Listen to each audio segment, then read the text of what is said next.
আমি এমন অনেক মানুষের গল্প জানি যে তার পরিবারের কাছ থেকেই সবচেয়ে বেশি অবহেলা পেয়েছে।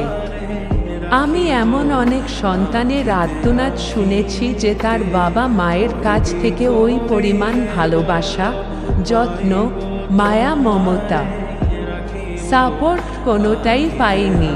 যে বড় হয়েছে নিজের সাথে নিজে লড়াই করে, ভয়ঙ্কর একাকিত্বকে সঙ্গী করে।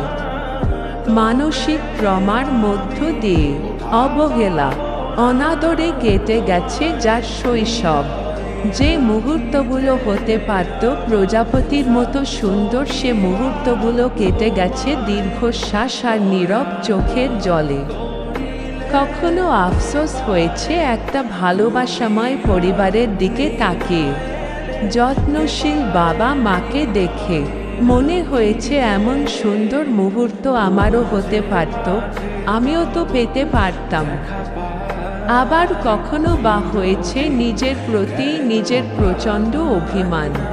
সৃষ্টিকর্তা সবাইকে সবকিছু সমানভাবে দেয় না। এই পৃথিবীতে সবাই লড়াইটাও এক না।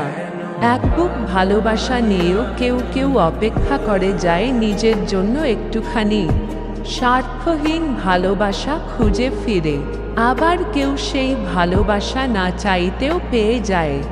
বাবা মায়ের মাঝে সুন্দর সম্পর্ক কিংবা একটা সুন্দর ভালোবাসাময় সাপোর্টিভ পরিবার যে পেয়েছে, সে কোনোদিনও জানবে না এগুলো না পাওয়ার অভাববোধটা আসলে কেমন। নিজের সাথে নিজের লড়াই করে বড় হয়ে ওঠার জার্নিটা ঠিক কতটা দুর্বিষহ, কতটা একাকিত্বের, কতটা অবহেলার।